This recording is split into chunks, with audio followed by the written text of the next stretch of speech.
GM, we are back with another Genius Call. We're also back from NFT Paris. Want to extend a hearty thank you to everybody who showed up and supported us at our Trom by CPG event at Le Bon Marche, and who also flagged us down over the course of the weekend to share their CPG love. We are very thankful for our community, and we really appreciate you showing up in force, in mass, as they would say, at NFT Paris. We are in full swing with our accelerator. We have an amazing lineup of events and talks for our accelerator. Raf and Caitlin have been really working hard to make sure that you are all set up to do the wonderful activations that we have planned. We have some things this week, next week. Please do look at our community calendar, which is shared through our Notion page. They have all those details and documentation ready for you to go to make sure you don't miss a session. We also are continuing our expansion of rewards.cryptopackagegoods.com. If you haven't filled out your profile, please do so. We promise there are so many wonderful things that are coming as a result of our seasons and our levels. One last note before we get into our Genius Call is please do ensure that you are being safe on the web. There's a ton of stuff out there that can be malicious. Check with our mods who do a wonderful job of flagging all sorts of malicious things. But it's just one of these safety reminders that if it looks sus, don't click on it.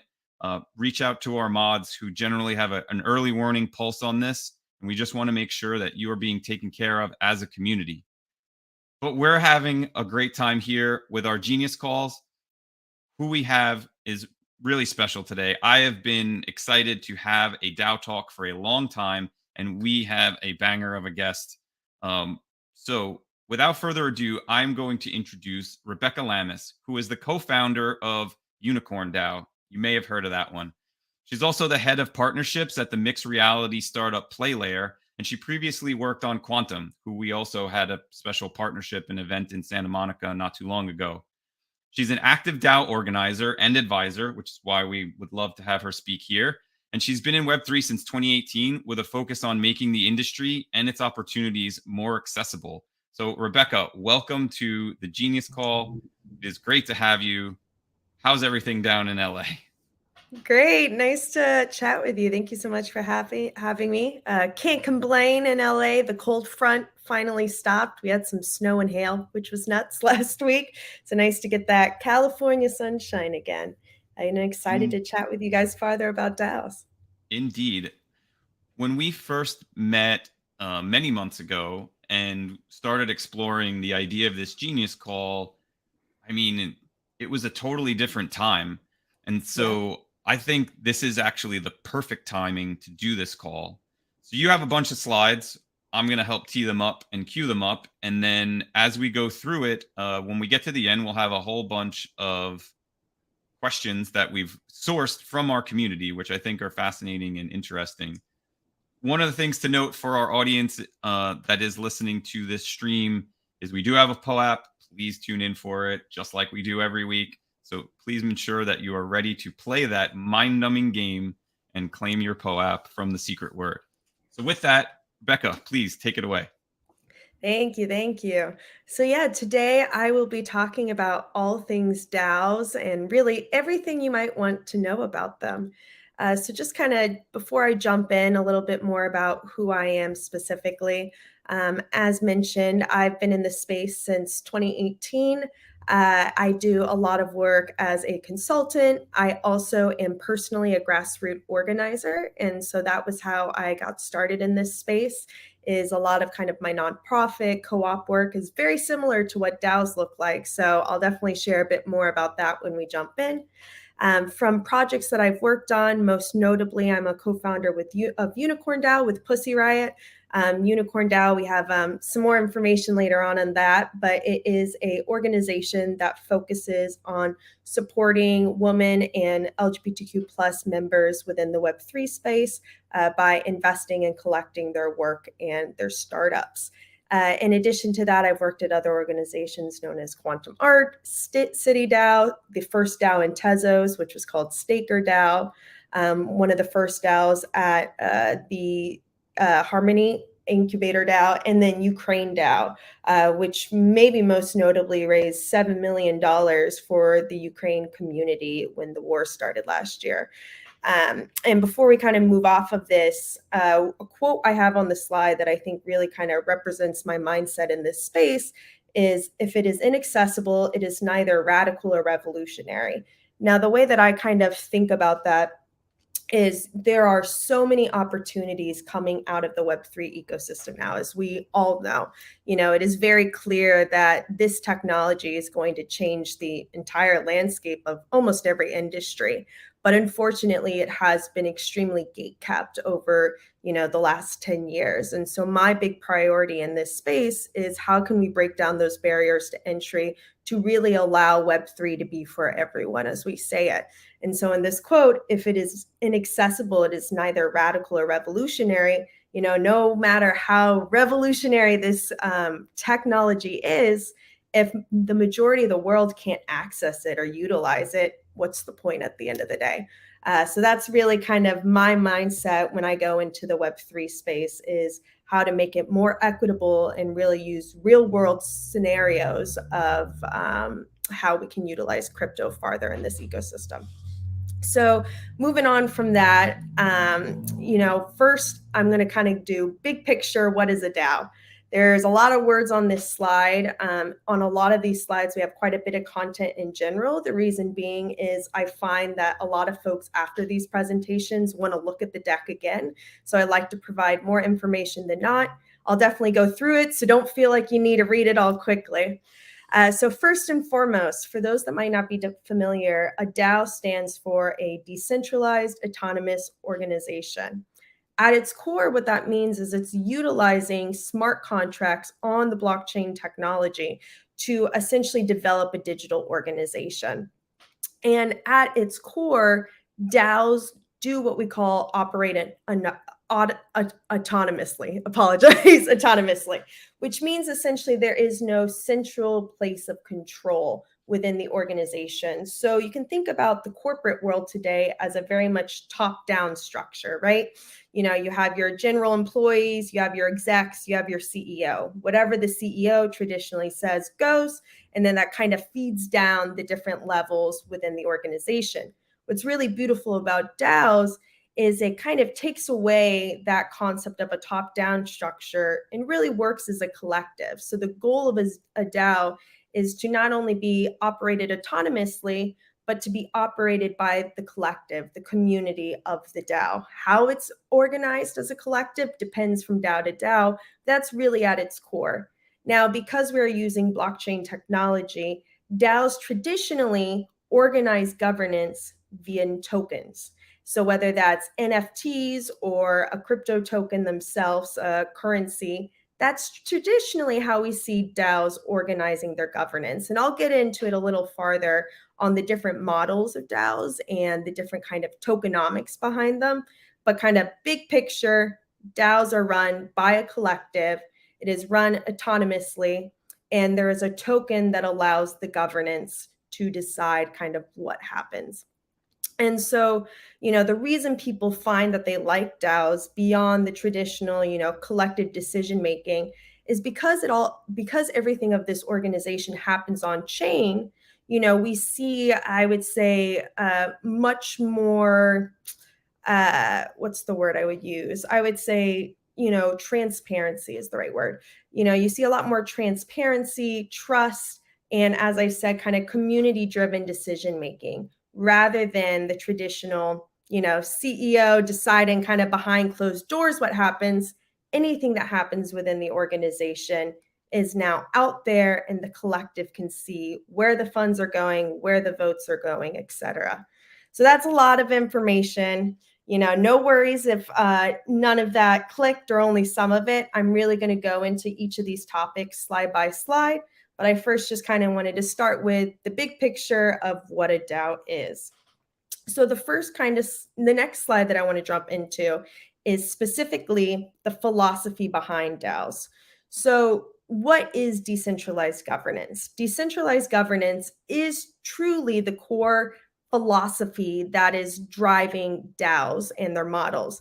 So decentralized governance is a model of governance where decision-making power and authority are distributed across a network of individuals rather than being concentrated in the hands of a central authority. So that goes back to what I was saying, the top-down structure. It's not a CEO at top that's making the decision anymore. The philosophy of a DAO is that the community is governing. It is distributed across whatever this network may be of a DAO. Now, moving into that direction, as a result, the decision-making power is shared among the members of the network, and decisions are made through a consensus building process that involves active participation and input from all members. This might be tokenomics, for example. This is often how governance is utilized within the DAO to make these decisions. And what's phenomenal about this model is as decisions are made through a consensus building process or a specific protocol, it involves active participation and input from all members of the organization. This allows for greater transparency, accountability, and really trust in the decision-making process of all members have an equal say and are able to contribute to a formation of policies and rules that govern the network. So I know that's kind of a big chunk of text to wrap your head around, but I definitely want to keep building on it. So, first, this core philosophy is decentralized governance. The community as a collective is deciding what happens. The next kind of philosophy of that is the blockchain technology and the cryptocurrency aspect. DAOs could not be run without it being on chain. A DAO that is not on chain is very similar to a cooperative, to be honest. Cooperatives, for those that may not be familiar, are a pretty popular organizational model within the US. It's kind of this concept of a community that works or utilizes the co-op organization, gets to vote and decide the goals of the cooperative. And then hypothetically, any profits that are made within the cooperative are then redistributed to the members. So that kind of philosophy is very similar to DAOs themselves. But the key difference here is that because it is decentralized governance, it runs on blockchain technology and really utilizes the best of these decentralized networks to validate transactions and maintain a secure and transparent ledger of the activities of this decentralized organization. Now, however, the concept of decentralized governance can also be applied to other areas, such as social and political organizations, businesses, communities, really anywhere that can enable more democratic and participatory decision-making processes. So kind of big picture, quite a few words, but those are kind of the core, I would say, goals and philosophy behind how DAOs are run. And, on the right, I kind of labeled 6 points that I really think are kind of the key items that make a DAO a DAO. So first, decentralization, we've gone into that. Second, transparency. Because it's on chain, we see all of the governance, we see where funds are flowing. It is very clear to the organization, to the community, how this DAO is operating. In addition to that, community governance, as we discussed, it is what makes the DAO run. DAOs are designed to be governed by the organization, and voting is typically done on a one-member, one-vote basis. Now, we'll get into that a little bit more. There are other models of voting, but that is really one of the core philosophies. Now, one of the things we haven't touched on as much is autonomy. So this is really interesting because DAOs, as the A stands for, are autonomous organizations that hypothetically should operate on their own. So all of these protocols should be built within a DAO to really make it operate and run properly, right?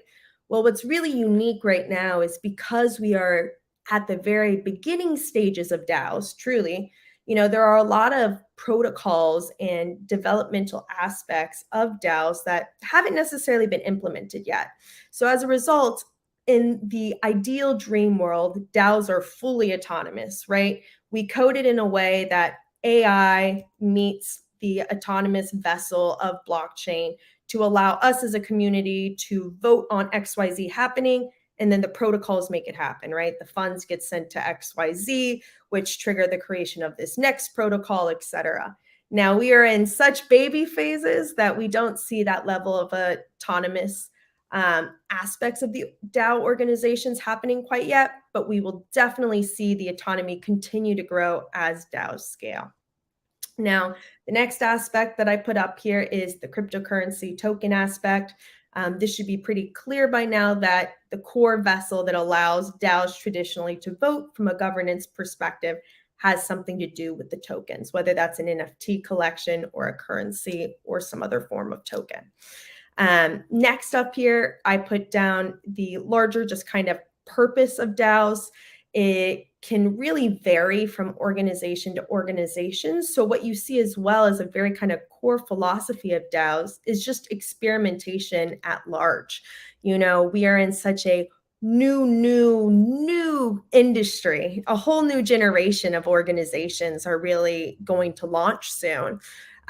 And so it's so important for us to be experimenting with this technology and the legal and regulatory statuses based on the jurisdiction.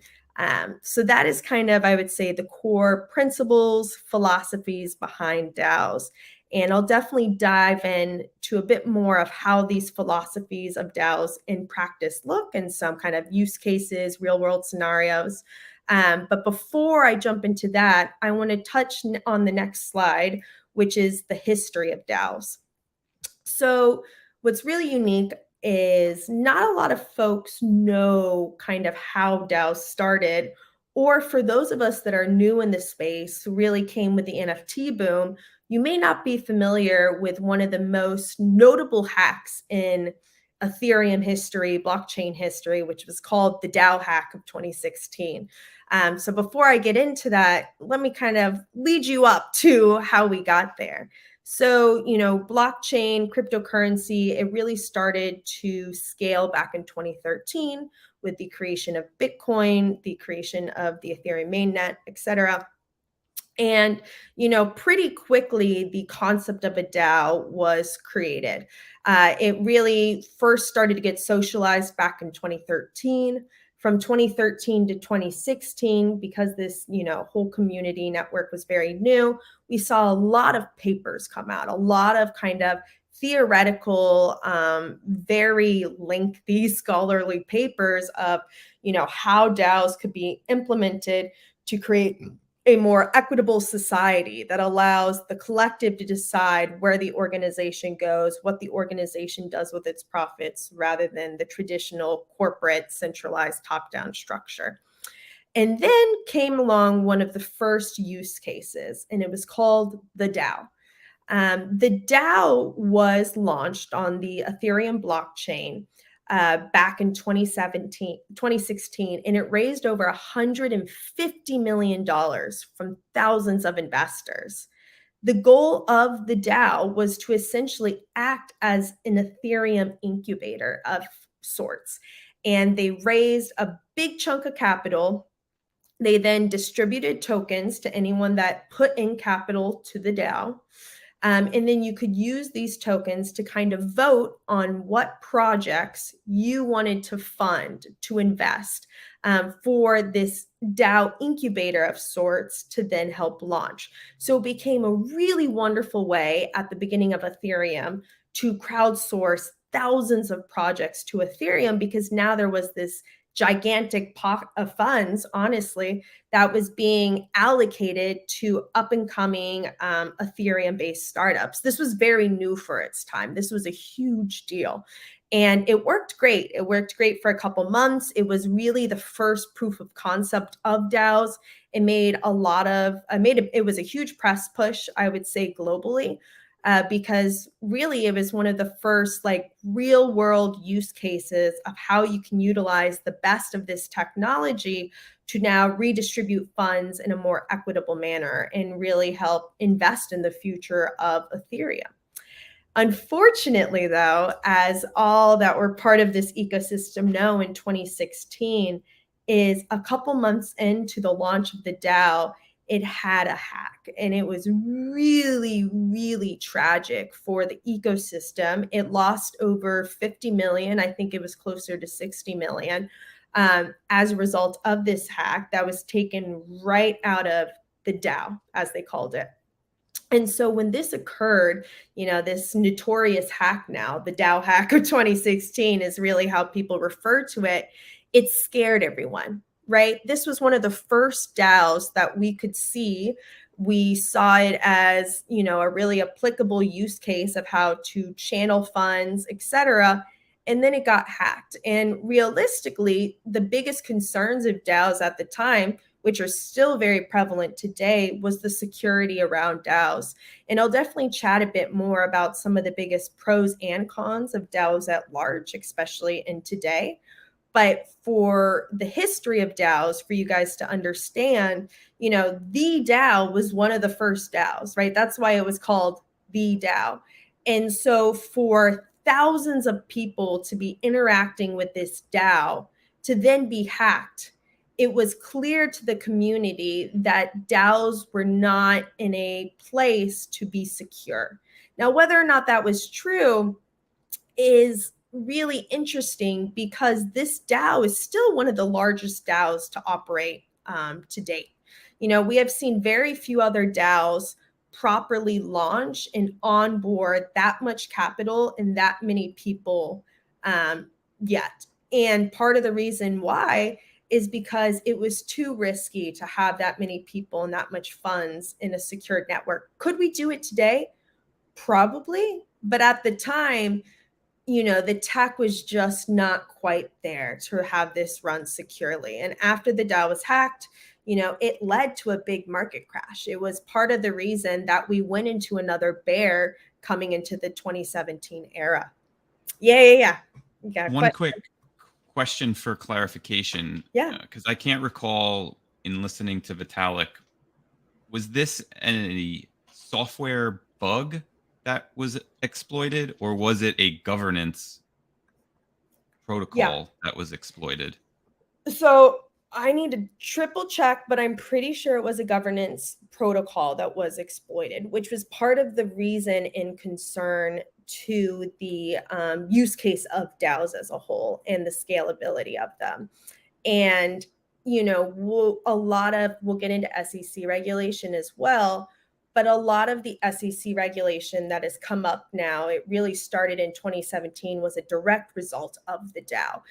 It was too difficult for them to control and manage and run properly without it being hacked, as we saw. And what's really interesting there is a lot of the cons associated to DAOs now are a result of the SEC regulation that is very, I would say, timid. That we'll go through it, but a lot of the DAO models now, only allow 100 members max. And it's for this reason that, the governance was not in a place that it got exploited. And now the SEC kind of looks back at this and is a lot more cautious and strict with the regulation that they have put out there. Whether or not it's true, there is 100% a world where DAOs have thousands of people again and control this much money. It's just going to take us a couple of years, one, to gain the trust of the community again, and two, to feel that we are in a technological place where we can actually control that and ensure that an exploitation of this nature does not occur again. Thank you. Yeah, of course. And so kind of wrapping on this, if anyone ever refers to the DAO hack, this is what it is.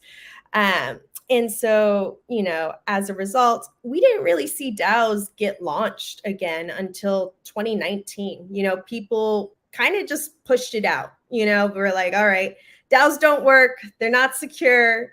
Even though there's so many pros and benefits, theoretically, we're not in a place to securely launch DAOs. And so not many DAOs were launched for a couple years. There were still a handful, but for the most part, we just didn't see them. Really, 2016 to 2019 was the time to both rebuild the market and also grow DeFi protocols.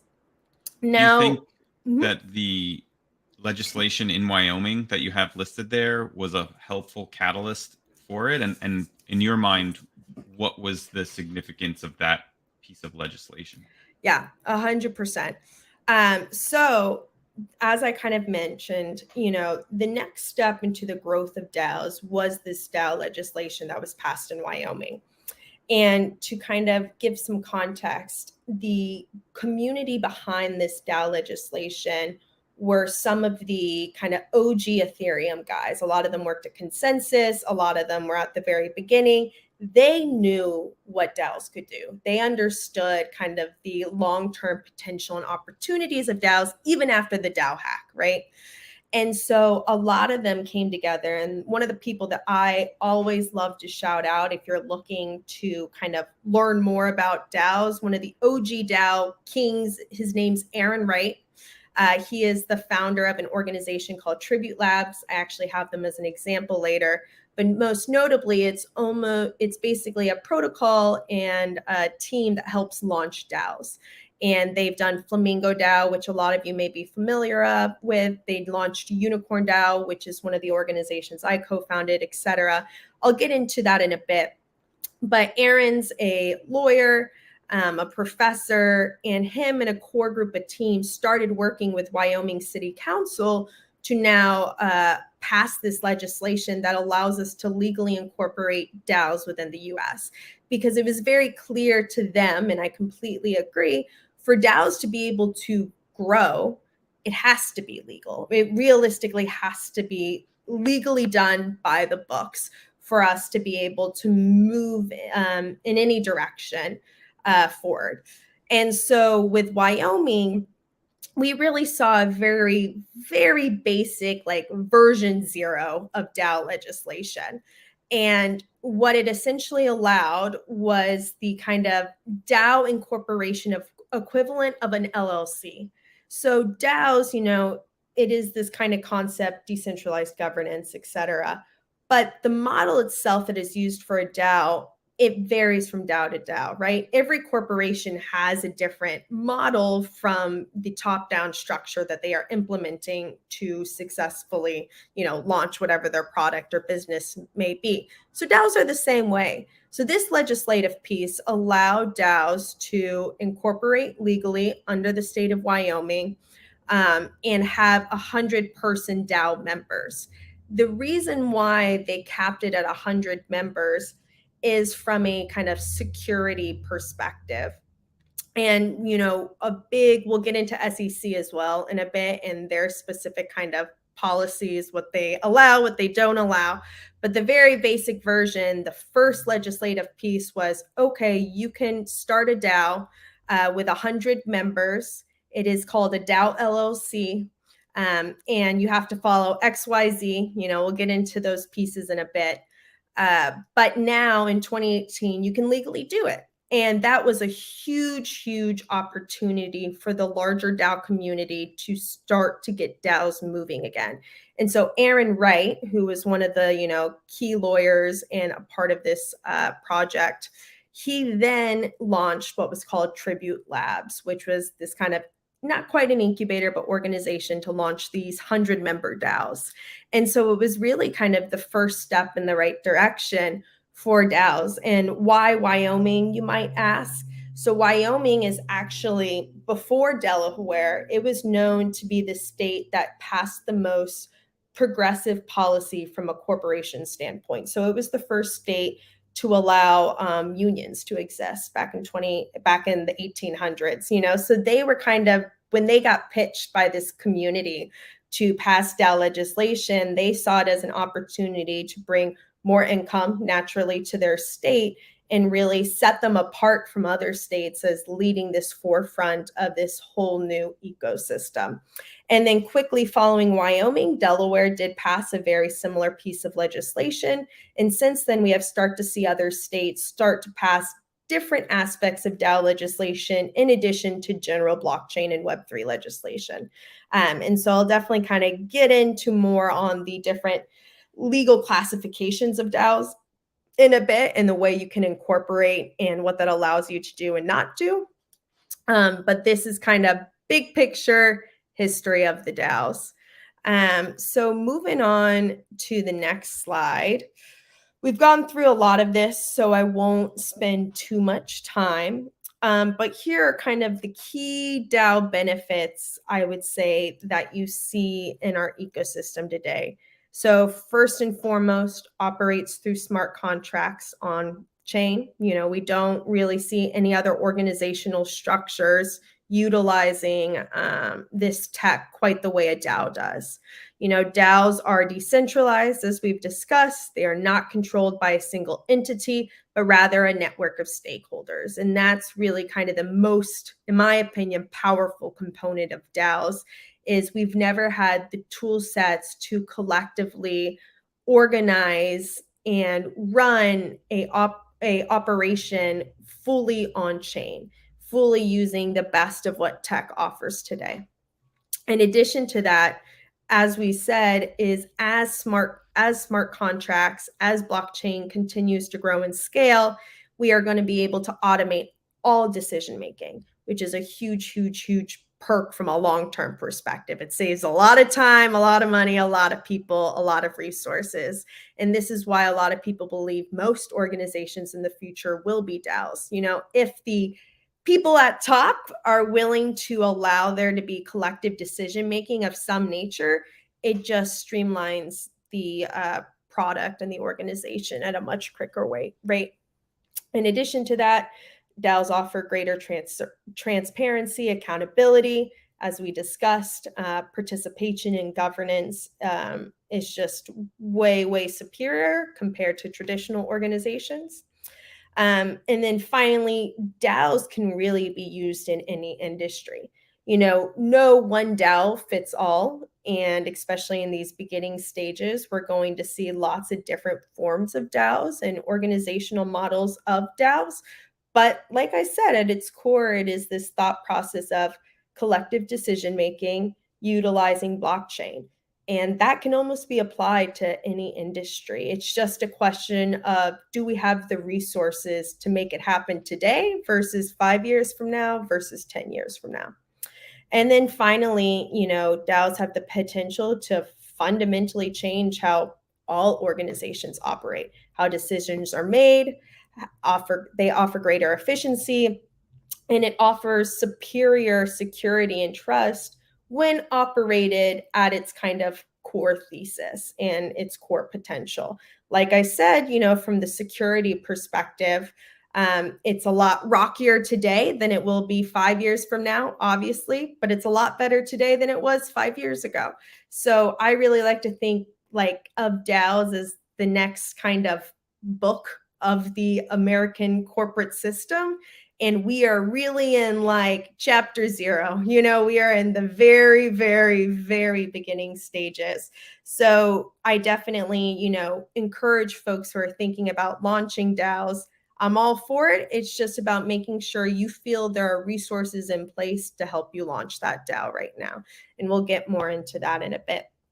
So now I want to jump into some DAO use cases on DAOs that you guys may be familiar with, that I can kind of explain how they operate, how they compare to each other, and the different models they are using. And as I've mentioned, after I go through these use cases, I will talk a little bit more about the legal structures and the larger challenges we face. But first, I want to kind of paint a picture for you guys on how a couple of these DAOs operate. So the first one I like to always use, as I mentioned, is Flamingo DAO. I'm sure there are some Flamingo members that are part of the Pop CPG crew. And Flamingo DAO was started by Aaron Wright. Tribute Labs, like I said, I definitely encourage you to look them up if you're thinking about starting a DAO. They have really become the superior organization, in my point of view, of launching what we call collector DAOs. So in legislation today, one of the easiest DAOs that you can legally incorporate is this 100-person DAO LLC. And most of these kind of organizations that incorporate this way act as what we call a collector DAO. A collector DAO is this thought process that a bunch of members come together, they pool their funds as a collective, to then collect in whatever their thesis may be behind the organization. So Flamingo DAO, for example, launched in, I think it was 2020. I want to say the summer of 2020, might have been 2021. But right before the first NFT bull, really, like when NFTs were just starting, they kind of had this thesis that NFTs, and they were completely right, were going to completely take off from both a digital art standpoint and a collectible standpoint. So they decided to do, I believe it was a 25 ETH buy-in at the time, 25 or 50 ETH buy-in, and they could accept up to 100 members. And so I think at the beginning, about 20 individuals joined Flamingo DAO. They all put in this capital.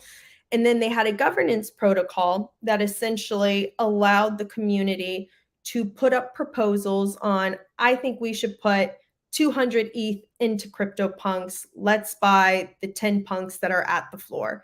So then they go use their capital to purchase those punks. And now those NFTs are collectively shared among all the members. So any, I would say, return on investment based off of how these NFTs increase in their worth and value is all collectively shared. And so what was really kind of beautiful with Flamingo DAO is these members figured out, where NFTs were going before they even went there, right? And so they were able to collect thousands and thousands and thousands truly of NFTs before the NFT bull even happened, because they all believed in it so deeply and they felt they knew where the NFT market was going, that they knew which NFTs to purchase, right? So the initial buy-in was about $25,000 at the time, whatever that equivalent was in ETH. Now today, the value, or at, I guess, the peak of the last bull, the value of one seat to buy in was $10 million. So as you can see, in a span of about 2 years, their return of investment is quite insane. Now, what's important to note is that these collector DAOs, I use the word investment, but technically they're not investors. Technically, it is community members that are collecting these NFTs because they appreciate them, believe in the value of them, and want to collectively own them. Now, if I, for say, I was a Flamingo DAO member, I was like, wow, our NFTs have increased in value so much. My seed is now worth 10 million. Hypothetically, I at that time could be like, okay, I want out. I want to trade in my Flamingo DAO tokens and my governance tokens for my 10 million equivalent. And that's how you would then exit the DAO. So you're not technically an investor, rather you're a member that's now leaving the DAO and you get your share. And so that's kind of how Flamingo DAO or collector DAOs work, right? It's a collective community. They pool their capital and then they choose to go and invest in different companies, projects. The LAO, which you may be familiar with, which also falls under the Tribute Labs ecosystem, does the exact same thing as Flamingo DAO, but rather than focusing on NFTs, they focus on Web3 companies, right? So they had 20, 30 members come together, pool their capital, and now go and invest in different organizations. Collector DAOs can almost be considered as the next version of venture capital. It's a very, very similar model. It just requires those that are putting their capital in to act more in a governance way. They have more decision-making than, a traditional venture capital firm, which, you have your hired VCs that then go and spend the money however they see fit. So I really love the collector DAO model, and UnicornDao is an example of one of these models, and I'll jump into it in a bit. So that's kind of the first example, and collector DAOs are really easy to incorporate, as I said. If you have a kind of idea of this sense that can be under 100 members, you all want to put your resources and capital to a specific idea and invest in it, a collector DAO is definitely the one for you. The next example I want to use is UnicornDao. So some of you may be familiar with UnicornDao. This was actually launched by Pussy Riot and a team of us at UnicornDao, along with the larger public and community that is involved in the Ukraine ecosystem. And so, as we know, war started about a year ago within Ukraine. Nadia at the time, my co-founder and one of the co-founders of Pussy Riot, she immediately was like, how can I utilize the larger, Web3 ecosystem to collect funds to send to the community in Ukraine? So this is a really great example of a real world use case on how can you utilize blockchain technology and DAOs to now support a cause that is really in need of our help. So the thought process for UkraineDAO was Nadia gathered together a team. I would say there's probably 20 to 30 of us, of just people she knew in the Web3 ecosystem who cared a lot about what was happening in Ukraine and was ready to essentially support them, make it happen, and figure out a way to raise funds to send to them. So the idea that kind of came about of that was, okay, let's put up a mint of the Ukrainian flag. Anybody that contributes to this mint, it was an open edition. You could mint as many as you wanted. You could put in as much ETH as you wanted. The thought process, we were very clear, is this Ukrainian NFT flag is not supposed to increase in value. It just resembles and symbolizes your donation to Ukraine, right? And so the DAO component was not necessarily the community members that were putting funds into UkraineDAO. The DAO component then became the 20 to 30 community members that were collectively organizing all of this, right? So we were the ones that were deciding kind of the governance of UkraineDAO, where the funds went. We set up the wallet, making sure everything was very transparent to those that donated to UkraineDAO, et cetera. But we weren't necessarily taking opinions from the larger community at the time when we launched. The reason being, and this was completely right of Nadia, was she was like, we need to act quickly. We don't have time to decide as a collective what we're going to do. If the UkraineDAO wants to do other forms of raising funds, which they completely do now, they can decide that as a collective after we do this first. But first, this community is going to raise funds by using blockchain technology in this way. And then we're going to, have it all happen on chain. So it's super transparent to the community, then where those funds are going and how we're distributing the resources we've obtained. And at the time, I believe UkraineDAO, forget the final number, but raised close to like 7 million. It was really, really crazy to watch it happen in about the span of a week. And this was really kind of right at the beginning of the war, but it was a really, really beautiful and one of the first, in my opinion, real world use cases of how you can organize so quickly on Web3 and blockchain to help support and send funds to other community members that doesn't necessarily take the bank, waiting 10 days to send the funds over and things of that nature. All of these middlemen processes that exist in typical corporate America, these were all bypassed because we were able to just take funds by individuals purchasing NFTs and then directly send it to Ukrainian community members to then distribute out among Ukraine. And this was just, I think, a really kind of beautiful example of the ways that nonprofit type efforts can happen within this ecosystem utilizing DAOs. And, one of the things that UkraineDAO ended up doing, and UnicornDAO does this now too, is we now have nonprofit partners. So even though we're not incorporated as a nonprofit, by having that nonprofit counterpart, essentially we can raise funds and still get the tax deduction if it's necessary for whatever reason for big companies or big investors, donors, et cetera. So that was a really, really wonderful way to see an activation like that happen. And it's important to note here that there has been no legislation passed that allows for a nonprofit DAO to exist yet. I think the biggest use cases of DAOs are taking the nonprofit model, the cooperative model, the union model, these kind of collective community-run organizations, and implementing, tokenomics, implementing, blockchain into how they operate to really streamline the process, allow it to scale. But none of these legally exist yet from a DAO legislative standpoint. And that's something that I think in the next 5 years, once that happens, we're going to kind of see a world of opportunities start to grow, because there are just so many obvious use cases for DAOs from a kind of nonprofit standpoint. But for now, we are stuck with partnering with already existing nonprofits. So the next kind of DAO model that I want to use is the LLC community DAO model. So this is different than we talked about Wyoming, we talked about Delaware, how you can incorporate an LLC DAO, right?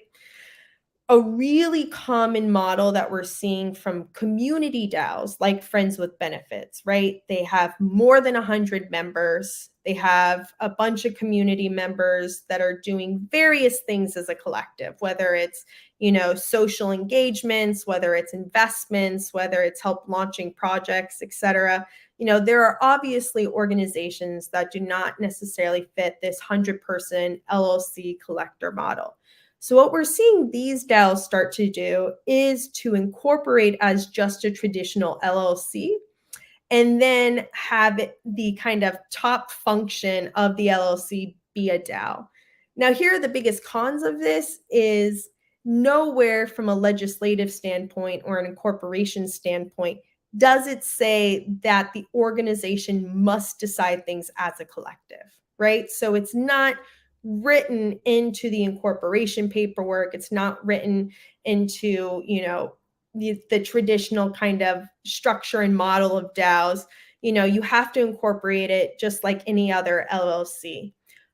But what I would say, and Friends with Benefits is a great example, is when they incorporated, there's no legislation that allows us to run the DAO like we want to run it today. So we're just going to incorporate it as an LLC. And once the legislation gets there, then we're going to move from a traditional LLC to a true DAO co-op LLC model that fits them. So that's what I really like to kind of put out there for folks that are like, this 100-member DAO model maybe doesn't work for me. These other legislative models don't work great. Remember that it's okay to just incorporate as an LLC and have your top layer be a DAO, and just the operational, how you run your organization from a day-to-day standpoint. You have to be very transparent with your community that that's what's happening, because from a, as I said, legal standpoint, you can't hold, let's say, the ones in charge accountable as a collective. Rather, individuals are now held accountable, just like in a traditional LLC. But as long as you're kind of open with your community, I've never seen a community that was like anti this, right? People understand that legislation is not where it needs to be today. So you have to incorporate as something else. It's not the end of the world. And then the last one that I want to mention is City DAO. So this was actually the first big DAO that I was a part of. And they're a really interesting example of utilizing the DAO legislation that is out there to kind of spearhead one of their projects. So a guy on Twitter went viral back in, I think it was 2019, who went, okay, this new update of Wyoming legislation has come out. Who wants to be part of the first DAO that owns property? And so that was a crazy concept at the time. There had been a lot of, I would say, papers, research theories that had come out on how we can streamline property ownership as a DAO. Think of it as almost like, a real estate investment model of, okay, you have 10 different investors put in money to this apartment complex that they now share as a collective from an ownership perspective, and then receive the benefits that they would traditionally receive from a profit standpoint of the, from the renters, right? And so City DAO was the first organization that wanted to champion this, in the sense of, let's get a community together under the DAO Legislation Act within Wyoming and buy our first piece of property in Wyoming. And that was really, really cool to see. But one of the reasons I like to use them as an example is that when this idea came out, they were able to crowdsource thousands of people into a Discord. And this was during a bear. So this was really powerful in a lot of ways that I was like, wow, this new idea, people are talking about DAOs again. We could own property. That's such a phenomenal use case. So we had thousands and thousands of people in this Discord almost overnight because this content went viral.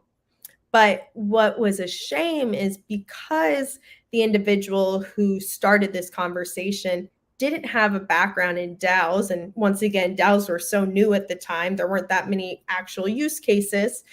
They were able to get so many people into this Discord, and it took us months to even decide what we wanted to do. So one of my biggest recommendations to a lot of folks that are starting DAOs is find your core contributors and your core idea before you launch it publicly or before you announce it.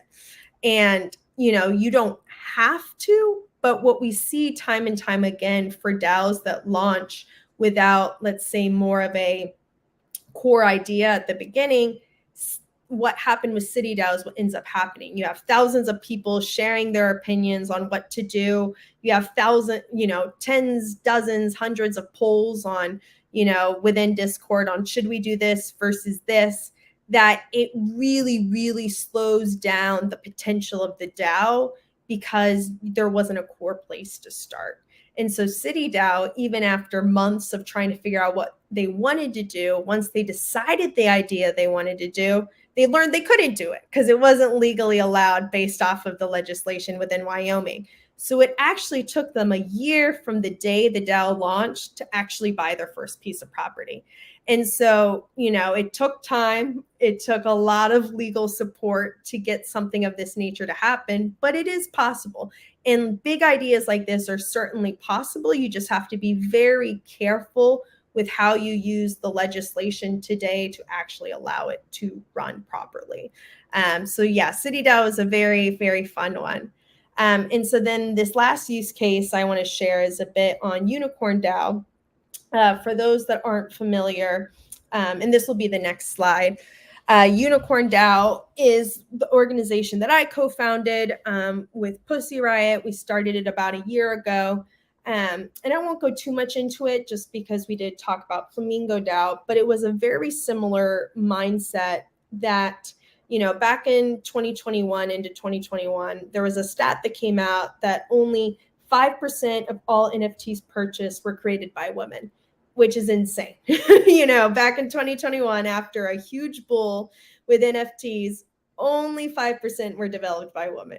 And so, to me and Nadia, that was obvious on, okay, what can we do immediately to help give a larger platform to both women and the larger LGBTQ plus community within Web3.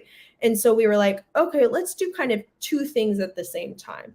Let's start a collector DAO where we kind of pool funds from a community of, well-established people in this ecosystem. So MoonPay and put funds in, Beeple put funds in, a lot of really great people put funds in to now invest and collect NFTs from organizations and creatives that identify as women or in the LGBTQ plus community.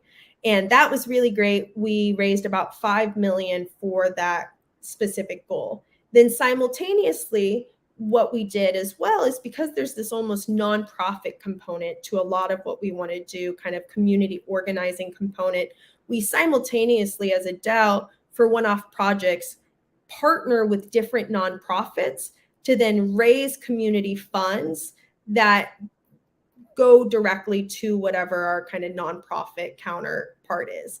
And so an example of that this week is Sotheby's on Tuesday is doing a huge drop curated by Nadia. It's auctioning off about 30 different pieces of both physical and digital art. And all of the funds raised are going towards Planned Parenthood. And it's actually the first time Planned Parenthood is accepting cryptocurrency. So Nadia and her team has worked really closely with the Planned Parenthood community. Planned Parenthood team to get them set up with a wallet, etc. So UnicornDao is a really nice example of, one size doesn't fit all. And we even use both the model of a collector's DAO and the kind of nonprofit DAO model within our organization. But I use it as an example because I say this time and time again, there is no one DAO structure. Every DAO structure is going to look different from person to person. It really comes down to your idea and your community. So moving on to the next slide. This is just a quick, I found this while I was doing some research on just different types of DAOs. So like I said, again, there are DAOs that are specifically focused on DeFi and protocol. There are DAOs focused on philanthropy and nonprofits. There are DAOs that do this collector kind of model, but with grants. There are investment DAOs, venture DAOs, media DAOs. Decrypt is a great example of that. There are so many different models and types of DAOs, and we are just really at the very beginning of it. So I just, will say this until the day I die, but every DAO is different. The structure is different. The governance model is different. So you really want to spend your time learning about different DAOs, learning about the different models to figure out what structure makes the most sense for you. And because DAOs are governed by the collective, there's a good chance the structure will change. It likely will. A year from now, 2 years from now, 2 months after launch, your community may decide to focus in a specific way, go a different direction, have a different governance model, but that's okay. That's part of the DAO ecosystem. You're always going to be collectively deciding how to make the DAO better. And so, how you start as a DAO might be completely different than where you are 5 years from now. But just remember that that's okay. And there are so many different forms that you just got to pick a place to start that makes sense for your organization and your idea. And so now in this next slide, I'm going to briefly go off the DAO legal structure. There is a lot of content here because this is one of the most common questions we get. So I really wanted to kind of put the content here and leave it here for you guys to come back to. But there are really kind of 5 corporate DAO models that I would say we are seeing most kind of DAOs get incorporated as from a legislative standpoint today. But first and foremost, just remember that the legal ways to form and incorporate your DAO really vary depending on the jurisdiction and local regulations. And so most DAOs that are incorporated within the US, you're not actually living in the state you're incorporating in. The incorporation laws are very flexible for the ones that have been put out there on where you're, actually based, or if you're a global company. But just remember, do your own research, make sure you talk to a lawyer, make sure you talk to other kind of DAO leaders, that the way you're incorporating your DAO off the get-go makes sense and is the right model. So just reading through this, the 5 big ones: LLC, which we've talked about. A DAO can be formed as an LLC in some jurisdictions. It just provides liability protection from the members and is a flexible structure for governance. So this is the most common model you see DAO LLCs, as we've talked about 9 out of 10 times. So just kind of be on the lookout for that. It's probably what will fit most use cases. Next one is a nonprofit corporation. So in some jurisdictions, DAO can be formed as nonprofit corps, which allows for tax-exempt status and certain legal protections. Now, this is a very, very new model. As we kind of talked about, both nonprofits and co-ops make a lot of sense as DAOs. Traditionally, they are formed as just a nonprofit and just a co-op. They don't have the DAO word on the end. But if you work really, really closely with a legal team, definitely in Delaware, and I believe in Wyoming as well, there is a way to potentially get your incorporation as a nonprofit DAO. If you work correctly, if you ask your judge properly, it's a lot of extra steps. So for both nonprofits and co-ops, my go-to recommendation for you guys is to just incorporate it as a plain nonprofit, a plain co-op, and then put that kind of DAO layer over it. But work towards incorporating it officially as a DAO nonprofit as a DAO co-op. The next one is a foundation. This is relatively new as well. We're starting to see jurisdictions that allow DAOs to be formed as foundations, so essentially legal entities that typically operate for charitable, educational, and other public benefit purposes. As you can see, there's a very common theme here in the types of DAOs that are allowed. So this is definitely one of them. And then the last one is a trust. So DAOs can actually be formed as trusts. We've started to see that quite commonly with real estate related DAOs. And it provides legal protection and flexibility in governance itself. So those are kind of the 5 typical different ways I would recommend you guys incorporate and are the most popular kind of models. So the last slide that I have today to just chat through are the biggest problems with DAOs. I always like to touch on this because, DAOs sound great in theory. They're a little utopia, right? But realistically, there are a lot of problems with them. I've definitely faced quite a few in my many organizations. So just want to kind of run through those with you guys real quick. So first, regulatory uncertainty. By and far, the biggest problem with DAOs, as we've discussed. It's getting better, but just know your ability to run a DAO does not stop here, but you just need to be very mindful, cautious, and ensure you have the right legal team before moving forward. The next one is the technical complexity, which we've gone through because this is such a new ecosystem. We're like at the beginning stages of the internet back in 2000, right? So because it is a little more difficult than normal to use this tech today, DAOs themselves have a lot of complexity towards, building and launching multi-sigs, to actually creating your first community wallet, etc. So because there's no one right size fit all, and 2 already existing kind of steps and opportunities for DAOs to form, you see a lot of technical complexity, and having a good dev team or organization that you can work with to help build out the governance tools of the DAO is really, really important at the beginning stages.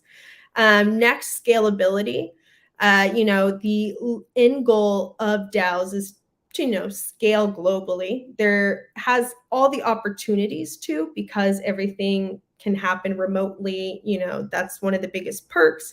But from a governance perspective, it's much harder to scale, right? Getting community members from across the globe to all vote on the same thing, it's no easy feat. It definitely can be done, but it's one of the bigger challenges. The governance and the scalability really goes hand in hand, right? And, DAOs are designed to be decentralized and community driven, but this can create challenges around decision-making and conflict resolution, as well as the potential for malicious actors to manipulate the system, for example, the DAO hack. And then, of course, there are always financial risks associated. So always, always, always do your own research. From a security perspective, make sure you understand if you are utilizing tokens, how or how not they're not going to be regulated by the SEC. How you incorporate as a DAO will tell you your financial risks and will tell you what you are allowed to do and not allowed to do with your tokens, and when you need to potentially go through the SEC to regulate them properly. So it's really important to kind of do that deep dive before you launch a DAO. And then, the last kind of point, I guess the last slide I have here is the future of DAOs. So where DAOs are going. I definitely want to emphasize with everyone that we're really at the beginning stages, right? We're so new when it comes to DAOs. So at the end of the day, what you see today is just the very, very beginning. And so for anyone that, wants to start a DAO, I just encourage you to find those community members within your ecosystem to really help you get it going and come with that core idea, that core model from a governance perspective, a tokenomics perspective. Find your DAO leaders, see what they think, find other individuals that have been really successful in the industry. And then, allow them to help teach you on what your DAO could look like, how it could be shaped. allow the community members to give you input in your initial DAO structure, but have that kind of working thesis of your DAO before you launch it. But once again, we're just in the beginning phases. It's such a beautiful kind of use case of all things blockchain and how we can streamline this tech to really create beneficial opportunities to DAOs at large, or to the ecosystem at large. And if you're thinking about starting a DAO, I would definitely encourage you, and do your own research, as I'll keep saying. But I definitely think at the end of the day, so many organizations are going to be benefit so greatly from this, because it does allow for a much more equitable ecosystem. It allows for the community to decide where funds go, how they get there, how the organization is operated, rather than leaving it to one person or a set of people. And that, at the end of the day, is what I care about the most. It's giving more opportunities to the community and allowing the community to decide the future of an organization, et cetera, rather than one person. So that's all things DAOs. I hope I didn't bore you, and definitely for the larger community, feel free to reach out to me in general. And any other, I had one additional slide, which is kind of questions on tokenomics and other aspects of DAOs if we want to get into that. But I also know we're at an hour. So whatever you think, Mikey, makes sense for kind of the last bit. If you're able to keep going, we will keep going. Yeah. I will happily finish. I want to be mindful of time. That's all. We don't have actually this set hard stop. Perfect. Folks will continue on. I would back up the slides a little bit to definitely to the one, because my brain is lit up with a ton of questions around it. And I think my experience is sort of small and limited, and kind of like, in my opinion, a little bit charming, in that the first NFT I was ever gifted was a Goop Troop. The Goop Troop, it was a 10,000 PFP of a Nouns DAO, and then the proceeds purchased a noun that then goes and participates as a vote in the larger ecosystem. So it's like a nested voting structure to vote on what the noun will do, that then the noun votes on the larger set of, I guess it would be, proposals that come through on a daily, weekly basis. I have questions into like kind of three larger buckets along the research line. For our community, we've had a ton of interest in how people can get more involved in Web3. And so this feels like a subset of like, how do you get involved, and what are DAOs looking for in general, other than like the broad, like, be a good community member, kind of the jobs to be done in DAOs that are kind of easy to pick up and then add value and contribution. What are your thoughts there? Yes, certainly. So one of the first things I say in general to this question is, I believe the most successful DAOs are the ones that allow community members to enter and exit the DAO as their time allows them. Any DAO will successfully operate that is run by the community, right? Governed by the community. But realistically, unless the DAO hires them from a full-time perspective, which a lot of DAOs do. A lot of DAOs will collectively decide, we need to hire these 5 people. They get the final applicants and then they vote as a collective whether or not to employ them, right? But for most folks, this is almost like a hobby for them, or a side gig, or something they're very passionate about that they don't feel the need to be their full-time job. And so in that manner, the most successful DAOs, in my opinion, are the ones that allow these types of community members to enter and exit DAOs at ease. They don't depend on the individual member to make or break what the DAO is doing, but they provide a lot of opportunities for community members to be involved as they would like to. And so I would say, from DAO to DAO, it really varies on the kind of opportunities associated. It could be anything from social media marketing to running an activation to just being kind of on the grounds at a community event, to being a kind of Discord mod. That, any role you see in a traditional organization could be in a DAO, right? So what my biggest recommendation is to folks is that, one, before you start a DAO, make sure you're involved in a DAO. It's a great, as you were saying, first way to get involved in the larger Web3 ecosystem. And I think DAOs are such a beautiful way to connect with other people within the larger ecosystem and find opportunities to put your skills to work. I say to a lot of folks, that are new to this space, get involved in the space for 6 months, join some DAOs, be active on Twitter, learn as much as you can. And usually by the end of it, you'll have a full-time job offer somewhere, so there's just, when it comes to DAOs, I encourage you to find ones that you just resonate with, you find really interesting, you like their long-term mission and goals, and then jump into their Discord, jump into their Telegram, follow them on Twitter. And that is where you'll see the opportunities start to pop up. But very rarely do you have someone coming up to you as an individual saying, please do marketing for us. If you want to be involved in a DAO, you have to find those opportunities yourself. You need to be there so that when they go, oh, wouldn't it be nice if we have a videographer? You go, oh, I actually live in LA and I'd be happy to do that. DAOs, because they're run by collectives, you just don't see as much individual requests as you see kind of opportunities for the larger ecosystem. And you kind of put your name out there first as, I can do this, I can handle this. And that's how you build your resume as well, right? That's how you build your resume within Web3. DAOs are such a fantastic way to kind of start that. And we see with a lot of these NFT communities now, they're launching DAOs. So that's definitely kind of, I would encourage you to find DAOs that you're passionate about, that resonate with you.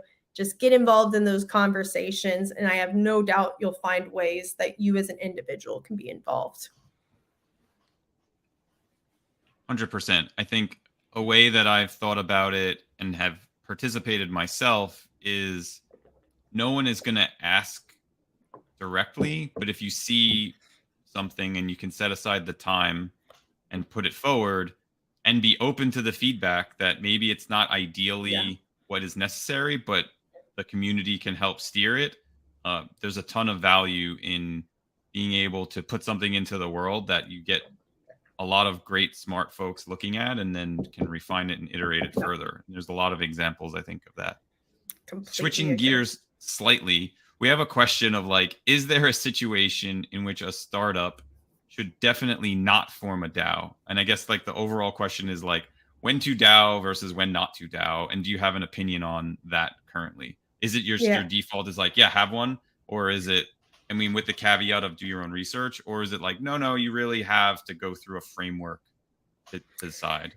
Yeah, I would say first and foremost, the question is, can collective decision-making help this organization run at the end of the day? That's the first question I would ask anyone who's considering starting a DAO.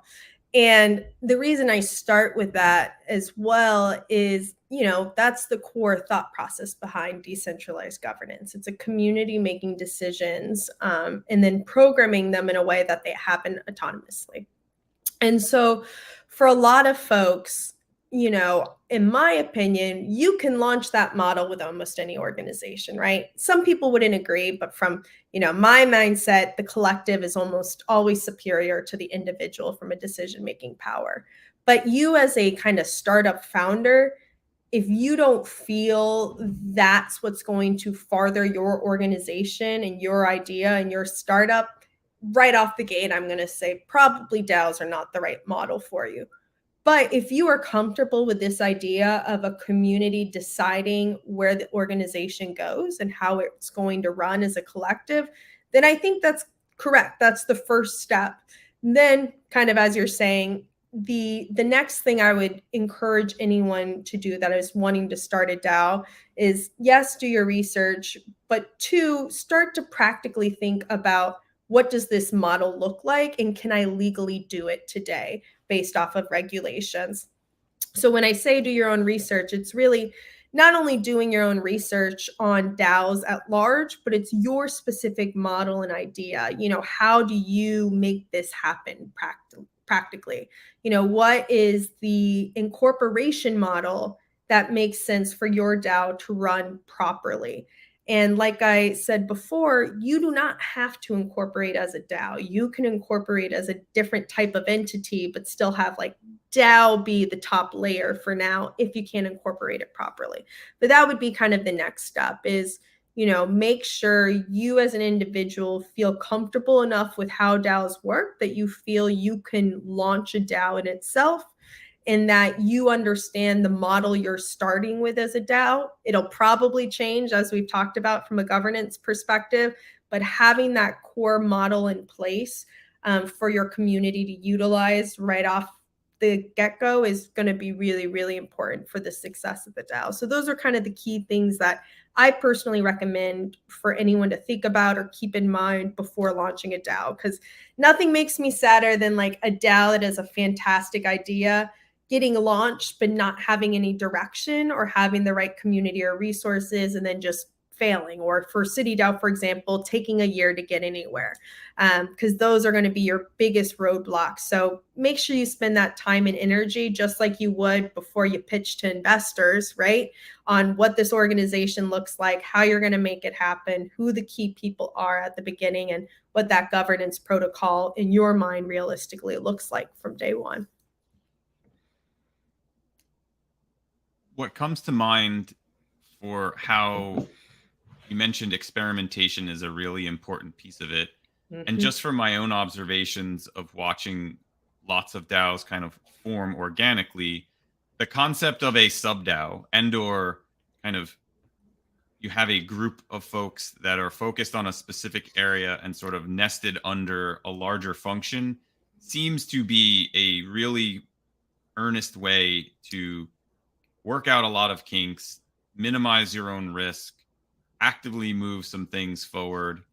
And I think to the point you made about Wyoming and the City DAO, like for a startup, every second counts. And so you have to kind of strike this balance where you can bifurcate your org to be like things that are not necessarily as critical to make a very timely decision can live in one space, and things that are like they just have to get acted upon and kind of be a benevolent dictator of sorts can live in a separate area. What are the starting points that you are seeing most commonly in that framework that are nice and like, I wouldn't say like too safe, but are kind of a proven path for what you would start in as a subsection of a larger organization that's like, this is the DAO part? Yeah, I love that. And that's a really great point that I didn't necessarily bring up in my models or examples. But a lot of the time, too, when I say, incorporate as a different corporation, and then you have your DAO layer on top, another option is you have a fully functioning corporation, LLC, et cetera. And then you have smaller DAOs or a single DAO for a very specific focus. A great example of that is Bright Moments, right? Bright Moments started with this concept of, crypto Venetians. They started launching these crypto Venetians in many cities, and they were like, okay, everyone that holds a crypto Venetian is now going to be a part of the Bright Moments DAO that decides which cities we go to next, and a handful of other things, right? That's a fantastic example of a company that's running really successfully within the Web3 ecosystem, but then has a kind of subsector DAO for their community for specific XYZ things.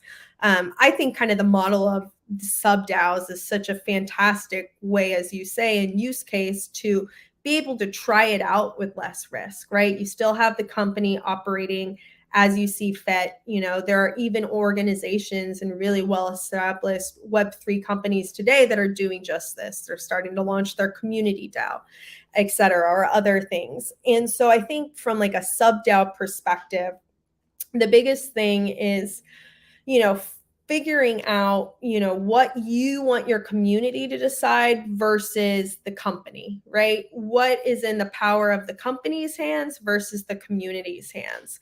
And then how much power and control do you give to the community at the end of the day? This is part of the reason why, I keep saying it. It's great to have a model off of the very initial start of whatever the DAO may be forming. And so especially when you're a company that's already existing, that's kind of launching the subsector DAO, you definitely want to have kind of a specific idea and how much money should go behind it and how much governance goes behind it. But I do think a lot of Web3 companies, they are launching like incubator DAO equivalents. Like that's a very, very popular model that we're seeing today from a sub DAO perspective is, okay, we're going to invest in 50 companies a year rather than consensus deciding this. We're going to allow the consensus DAO. Consensus DAO, to be clear, does not exist, but this is an example of something that I could see practically happening, right? Or maybe it's a nonprofit organization and they want to host a big kind of, NFT competition. Everyone that submits an NFT pays $100 and all of this money raised goes to the nonprofit DAO that decides how it's allocated.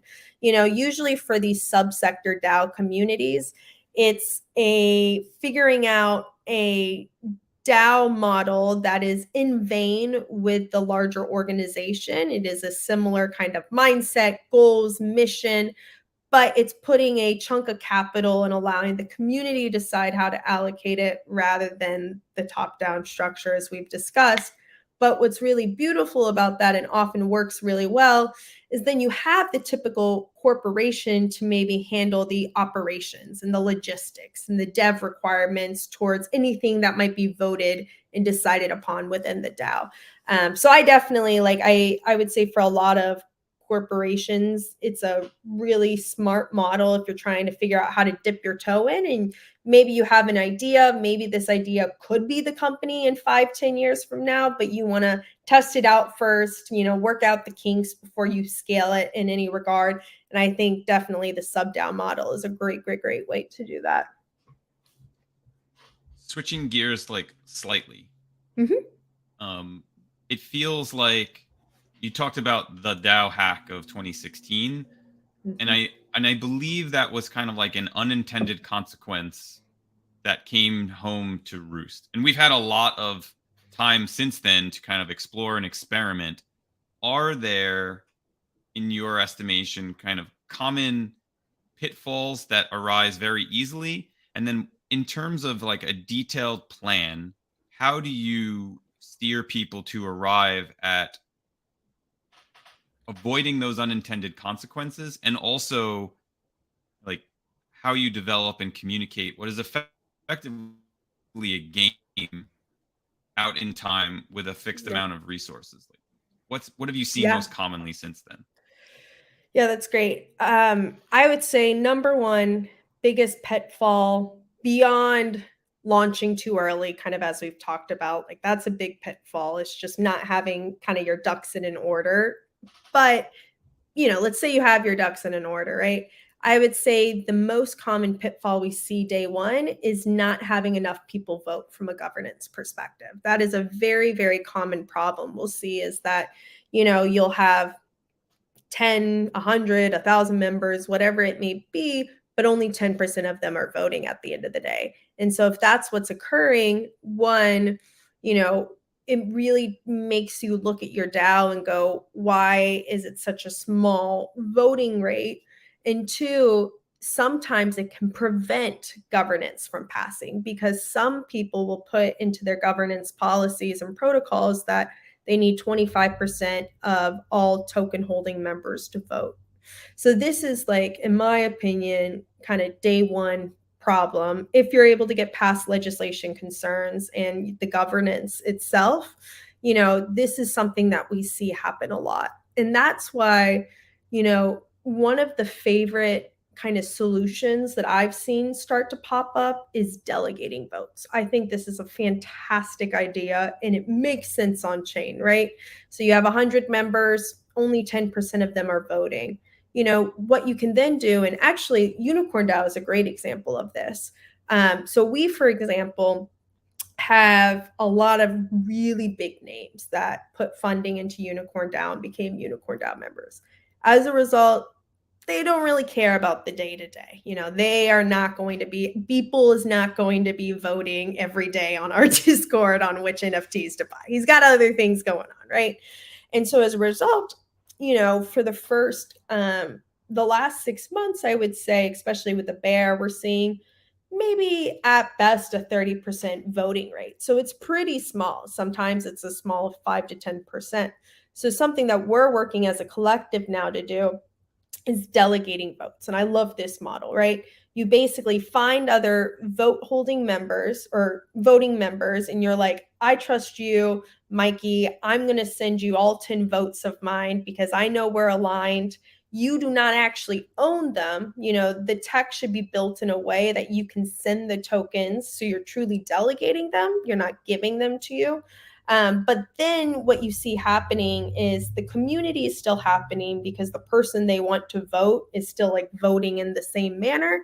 But as a result, for folks that may not be as active, they then are able to either bring someone new in that will vote on behalf of them or delegate to other folks. So that's one of the like biggest recommendations I have for like pitfall day one that I've seen time and time again is the voting concern. And the second thing that I would add to that as well is that, you know, beyond delegating, just looking back at how the DAO operates and making sure it's really accessible to your members is going to be really important. You know, a really common voting model we've started to see pop up is emoji consensus, which I absolutely love. It's a way to pass legislation really quick, or way to pass kind of DAO protocols really quickly within a DAO without having to submit an official proposal, right? You know, we can say, oh, we want to bid on this Claire Silver piece. We're willing to bid up to 20 ETH. Vote yes in favor, thumbs up in favor, thumbs down, not in favor, right? So this is an example now of, okay, you know, we're all on Discord most days. It's really easy for us to just click the thumbs up button. We don't have to take a call. We don't have to go through a process of proposal. So, you know, really kind of looking at your voting and governance model and making sure, okay, is this actually easy for our members to use? Is it accessible? Is it achievable, et cetera? Because if it's not, that's obviously only going to hurt kind of the governance associated. And then the second biggest pitfall, I would say, among kind of community, you know, activation and governance is compensation. That's a really, really big one you see right now, is that a lot of these DAOs are fully operating off of people's free labor. That for me is a big problem personally. There are a lot of folks that don't see that as a concern if they're more financially well off or have done really well in the Web3 bulls. And it is something that I think actually the ecosystem as itself really kind of, you know, clashes heads about. But realistically, for a lot of DAOs who are not necessarily operated by the, you know, whales of Web3, you know, struggle with figuring out how much time as I, an individual, can put into this DAO if I'm not going to be compensated. And people have different philosophies and theories. Like me and Aaron Wright don't agree on this, right? Aaron, his thought process is a DAO should be 100% autonomous. It should not depend on a handful of people to operate it. So as a collective, any decisions that are happening, you know, it just happens as a collective. And that's good in theory, but realistically, a lot of DAOs are still going to require 5 to 10 people to run the day-to-day logistics, especially if there's not an already existing business or operating company, as we've talked about, that can handle that. And so, you know, one of the things that I really encourage core DAO members when you're getting the DAO ready, like put together, is thinking about, okay, one, how are we going to raise funds if we intend to be compensated for our time? And two, how do you decide as a collective who gets compensated and how much? You know, one of the great ways is a mix of compensation in DAO tokens, in addition to currency based off of what they've raised. Another great example is, you know, voting on allocating hours to specific members. You know, Rebecca's going to go work for a max of 30 hours at $100 an hour, whatever it may be. I track my hours, I send it to the DAO, and then they pay me via, you know, the wallet and the transactions already occurring by the multi-sig. So this is something that I really request people to be mindful of when they're starting the DAO, is like, okay, it doesn't have to be the core DAO members that end up getting compensated or working, in a larger capacity. But if you're finding that maybe you're not having as many DAO members active as you would like, perhaps it reflects on what you're asking DAO members to do, the compensation associated, and whether or not it's worth people's time. Realistically, you can't run a company on the backs of free labor at the end of the day. And especially for DAO founders, you see a lot of them get burnt out because they're not being compensated in the way they should be. And so there's definitely no right answer there, but that is a huge, huge pitfall we see with a lot of DAOs today because the ecosystem is so new and there's not already like systems in place, right? And so that's just something that I really recommend kind of right off the gate. Be mindful of this, think about it, and think about who you would compensate and how you think it would be fair to from a governance perspective. Because another option would be, okay, we trust Mikey in Pop CPG DAO. We're going to allocate $100,000 to him to disperse among potential team members. Like that's a completely fair option. There's so many different models on how you can actually compensate people for their time. It's just making sure you have it in place and it's clear to the community so they're being rewarded for the energy that they're putting into the organization. I think there are interesting dynamics that come to play with the free versus paid. Mm-hmm. I 100% agree with you that you need to have a very clear plan, and that maybe for a fixed amount of time, you can have some goodwill come forward for people to establish themselves. But a payment and compensation structure, whatever the compensation is, probably needs to be well understood ahead of time. I think the thing that piqued my interest about this is, again, being kind of adjacent to being active in the Nouns DAO. Mm-hmm. The Nouns famously, late last year, shut down their Discord. Mm-hmm. And it was a reason that was the folks that were running the Discord were paying for the Discord. It was not necessarily an officially sanctioned place, but sort of formed organically. But they were having outsized influence on decision making because of that kind of dynamic. And so it's a really interesting case of like, well, they were giving away their time and their resources, but they were getting back this level of influence. And so I think when you start to think about DAOs and the game, there is like, and I don't want to sound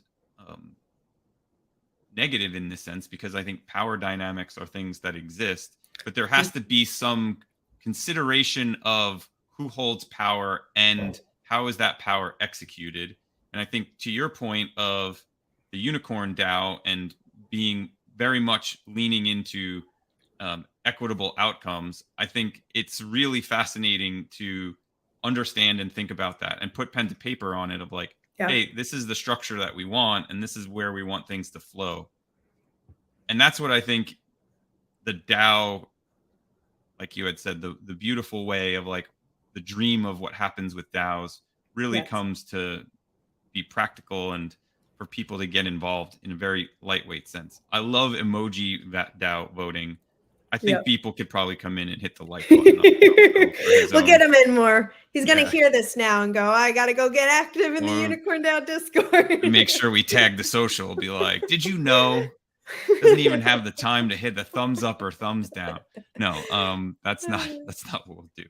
So we have gone way over on this. This has been really great. No, don't apologize. I didn't even stop to be like, hey, there's a POAP, but there's probably going to be a POAP. We'll be pinging it through as this streams on live or replay. And if there's anything we haven't covered, please let's wrap this up. Thank you so much for coming on to the show. This genius call to me is like exactly what we need for expanding the minds of folks and getting the information that's critical into the hands of these Web3 folks that are super passionate.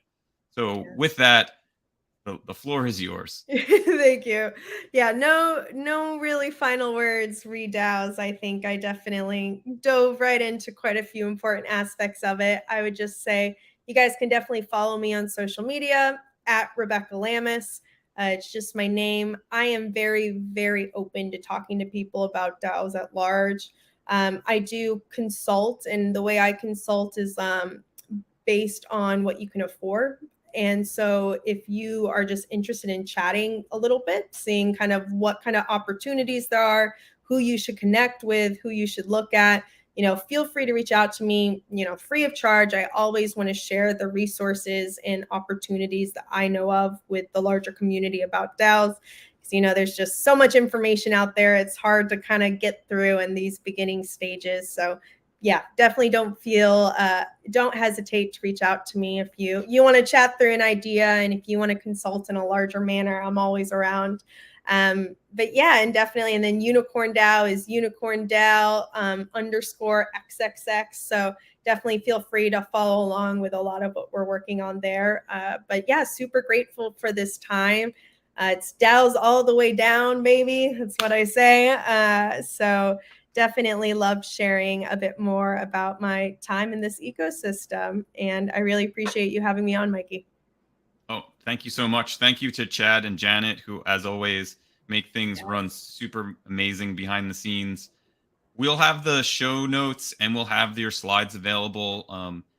We'll also get you into the chat, which is our Telegram chat, to get folks involved, and they can ping you questions as they go along. It'd be great to have that multi-screen, multi-surface experience. Yes. All right, folks. This was fantastic. Thank you again, Rebecca. Thank you again, UnicornDao. And thank you for all the things that you continue to share with our community. Be on the lookout for more of these genius calls. And I hope to have you back as we explore even more things on DAO. So definitely. Please, thank you. So much.